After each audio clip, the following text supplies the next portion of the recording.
So what happens when a profitable trader comes to you and says, I can make money, I've got a strategy that works, but it only makes me around 2% per month. So I'm really struggling to pass my funded account challenges. The answer is simple. We implement our strategies into their trading plan, strategies that can actually generate you good returns in the market. And within 3 weeks, they go and pass their funded account and they're then on the road to consistent profitability. Well, this is the story of my client, Matt, who joined us, and within 3 weeks, we helped him get his funded account passed, ticked off, so he can finally start making some money on his trading account. So again, strap in for this one. Let me know what you think, and I'll see you in the next one. Hello, Matt. How are you? George, how are you, mate? Yeah, I'm not too bad, thank you, mate. Good to meet you. Yeah, you too, man. Some stuff. Sorry, let me just get all of this set up. There we go. Speaker. Yeah. Cool. Awesome stuff. Well, yeah. Thanks for jumping on with me. Yeah, all good, man. Again, I'm sure you've watched some of the previous interviews. Again, it's just very, very laid back, very chill. Just really want to get an understanding of your journey. Really, I think obviously coming in. I think you joined 3 weeks ago. Yeah, something about that, yeah. About 3 weeks, the looks of it now, yeah. Yeah, it's obviously 3 weeks and already got yourself funded. I understand you've got a bit of experience before, so I Mm. really just want to start from the beginning. Really find out a little bit about your sort of where you've come from, your background, and how you got into trading, and then yeah, sort of how we've got to where we are today. Really. So I guess if you want to kick things off and give us a bit of an intro, then we Yeah, can of take things from there. course, man. Yeah, my name's Matt. I live up in Scotland, from a small village up near Glasgow. I'm self-employed. I work as a photographer, so I shoot portraits, fashion. I got into trading about 3 years ago. Um, like a lot of people had kind of started looking at crypto kind of late 2020, start of 2021, and that kind of got me looking at charts, kind of looking at where where certain assets might have been and where they might be going. So that was really my first introduction of like looking at a chart, really. Um, and it really kind of bogged my interest, It's like there's basic things you can do to begin with, just drawing a trend line. Oh, look, it's bouncing off that trend line for the last 3 months. I thought that was kind of cool, that way, how you can kind of track something longer term. So, yeah, from there, I kind of didn't do much with it. Then just did a little bit of digging on YouTube to try and find strategies and things, not realizing at the time that it's not that simple. You can. Some people are successful with it, but the more you go into it, you realize it grows arms and legs. And if you want to do it properly, you really need to find an edge, find a structure, and work it around your life. So I guess for the last 2 years, that's really what I've been looking for. I've been in loads of groups and communities. Some have been great, and I've learned something from all of them, probably. Um, Most of them, though, didn't really fit with either my personality or my lifestyle. I look after my kids during the day because I have free time because I'm self-employed. So indices for the New York session, it's normally 2:30 p.m. UK time. So it's like I can't even trade that if I'm picking kids up from school. So there were certain things that just needs to work within my criteria of my life. Um, Tried some lower time frame stuff to begin with and really didn't enjoy it. I found like the stress of being like the 1 minute. Um, really stressed me out. So I kind of didn't go back to it until I joined with you guys again. I just seen it as something that I didn't want to do. So I more moved over to the 4 hour, 15 minute. Um, and it worked for a while, yeah.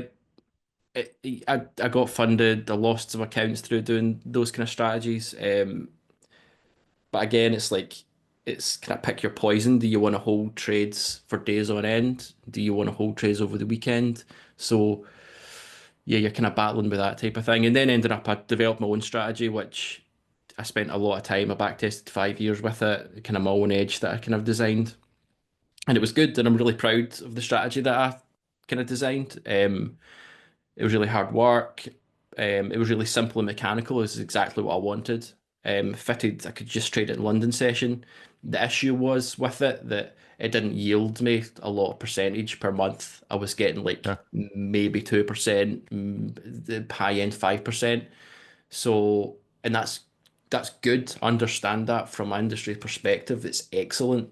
But from the perspective of trying to pass funded accounts and then maybe have 2 months going into drawdown, so then you're Yeah. stuck in drawdown for like embarrassingly, I was stuck in a funded account for like almost a year in phase one trying to trade that Oh, strategy. Um, yeah, it kind of while it's good and while we're proud of it, for the necessity of trying to pass the challenge, it just didn't work unless you're over leveraging. mhm. So, which kind of leads me to where I am now. I was looking for something mechanical, something that works mainly during London session in New York if I can trade it. And yeah, I loved the interviews that I seen from you guys. One of the things I did love about your edge in particular is there was new guys coming in uh, who'd never really traded before and they were managed to find success with it. And I've got Yeah. this experience of looking at market structure and these things. It's like, so if I can't do that, then maybe it's not a strategy thing, maybe it's a me thing. Um, so going with it, sticking with it, putting all into it seems to be the way forward. Because pretty much you can have too much knowledge sometimes. Yeah, so that was my basis for basically coming along and joining. Awesome. So yeah, I guess really for you, I mean, you kind of put the work in. I mean, you did pretty much what you needed to do, but I guess it kind of comes down to it. I mean, you can collect the data on the strategy, but it doesn't really mean the strategy is going to provide sufficient edge. And I think I mean, you've done the right work, but yeah, I mean, if the results don't yield what you need them to yield, then it's always going to be very, very difficult. And um, I mean, yeah, you look at things like you could have a 2% edge, sort of averaging about 2-3% a month, which I mean, it's great, right? But it's great if you've got the capital behind you. Yeah, if you've got a And million in funding and you're making 2%, hats off to you. You know, you're doing fantastic. But without that capital to begin with, to start with, yeah, it's a long, but especially if you're in drawdown. I mean, spending that amount of time in drawdown, it affects you psychologically as well when you're going to then when you're in profit, you're trying to keep that profit, you know, that way. Yeah, but it is what it is. Yeah, to get me here, I yeah, guess. yeah. So I guess, I mean, what was that decision like? I mean, did you come to us already in the mindset that, okay, I kind of need to find something else to do here, or do you come to us and you were like, okay, let me see what these guys are talking about, and then you were like, okay, yeah, this makes sense for me to do. I mean, what was your mindset when you were sort of looking for additional assistance with this? I guess.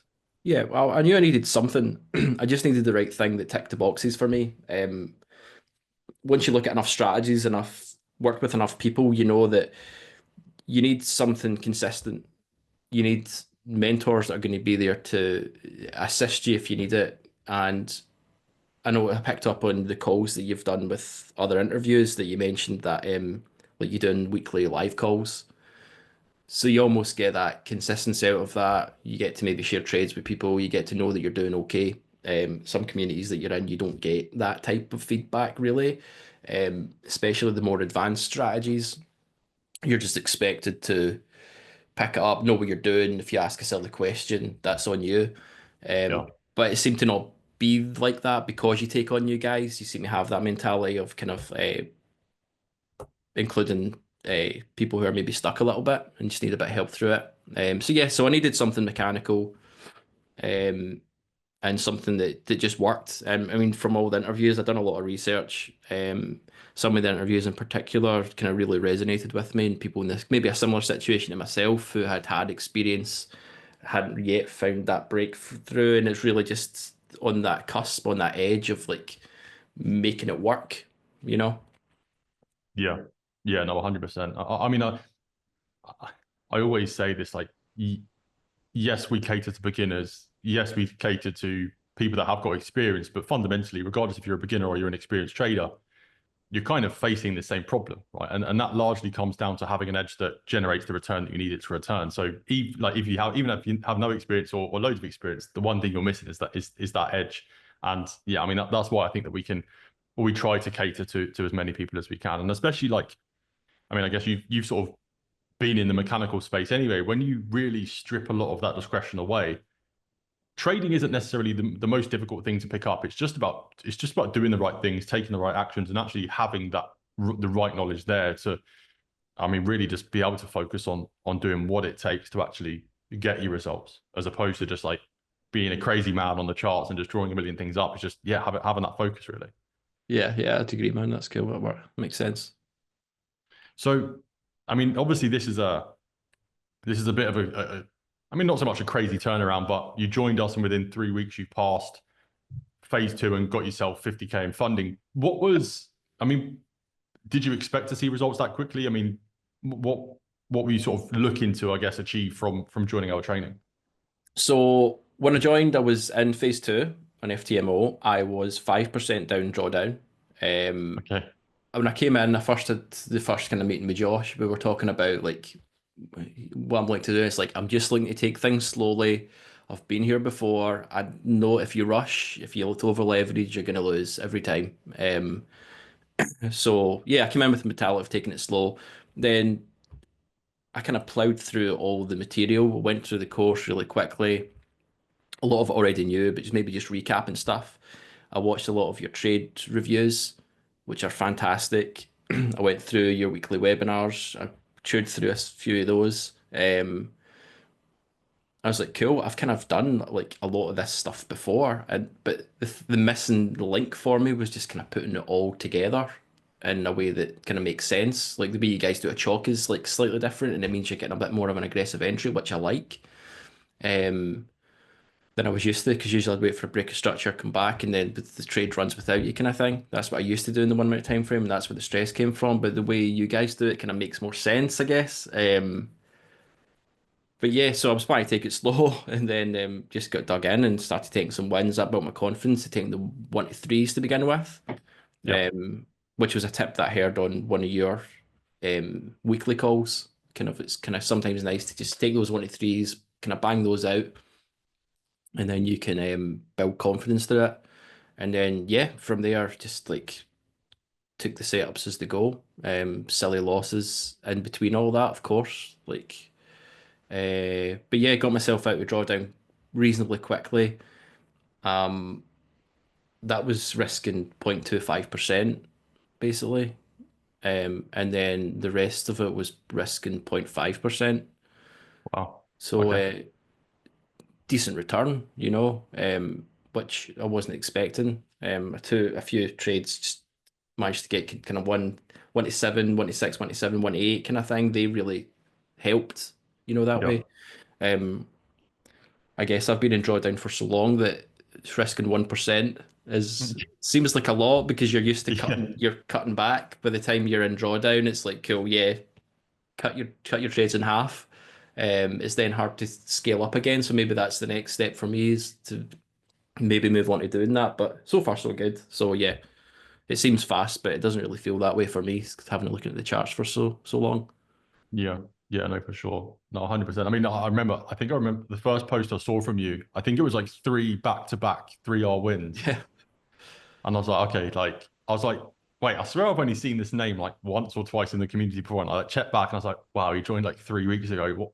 Let me see where this guy's come from. And then, yeah, I think you commented on one of my posts, I think, and said, oh yeah, this trade passed me my phase two. And I was like, okay, Right. cool. Like, awesome stuff. Awesome stuff.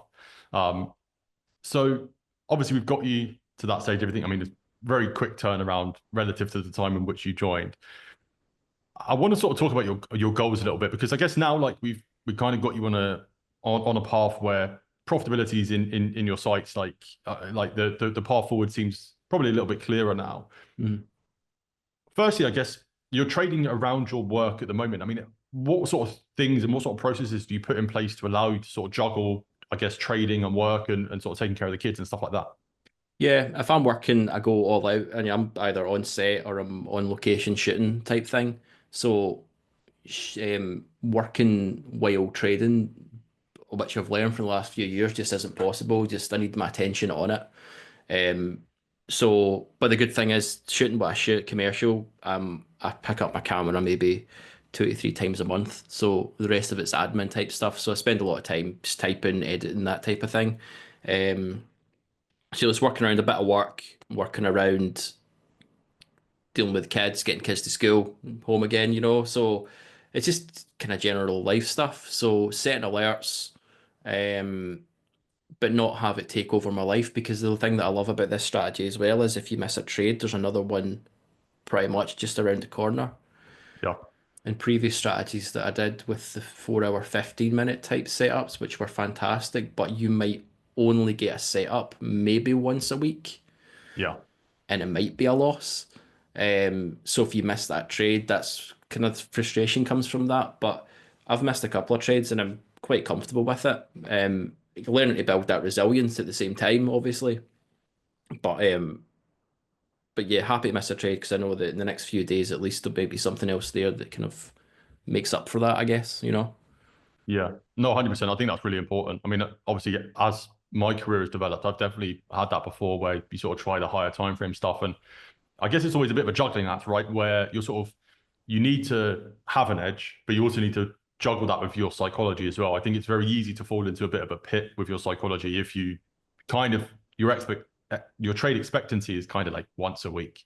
So Yeah. if you do miss a trade, okay, I've got to wait another 7 days for a potential opportunity. So that then bogs you down, and then you lead yourself into over trading. You kind of start forcing trades, and you sort of fall into that realm. But yeah, I guess if you've got a strategy that you know the expectancy is maybe 3 or 4 trades even a week, Mhm. you know, okay, I've missed a trade. Like, I'll just wait until tomorrow, see if there's opportunity. And I mean, we're not here trying to make 10% every week, like which we know that if we can just get those consistent gains in, even if I capture one of the winners in the week, I'm gonna at the end of the month be in a really good position to see some good profitability, which I think is really, really good to sort of keep your mind in check, and even for me as well. So in terms of the future for you, obviously you've obviously got a great career in what you're doing at the moment. Do you have plans to transition into trading full time? I mean, is your goal just to keep this something that you do in your free time? I mean, what does the future look like for you when it comes to trading? Yeah, so initially my idea with trading was like any side hustle, it's a hedge against what you're doing. I mean, but the photography industry and the trading industry, you could pretty much say they're the most difficult industries I've chosen to dip into, try to make money from. But it's a hedge against what I'm doing now professionally. And it means that, well, during the pandemic, I work one to one with clients or mostly for portraiture. So I wasn't able to have that one to one contact. So work basically just stopped. It's like, cool, well, if that happens again, am I ready for it this time? Um, so I'm kind of trying to create that solution for myself, you know, not that that's going to happen again, but you never know, obviously. I mean, you didn't see that coming.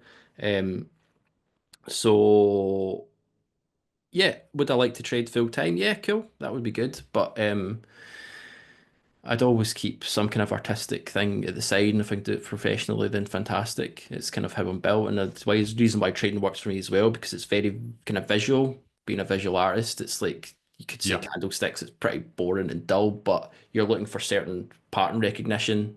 Seeing the same thing over and over again. It's a very visual thing. Um, 100%, I guess 100%. that's why it's kind of resonated with me as well. You know.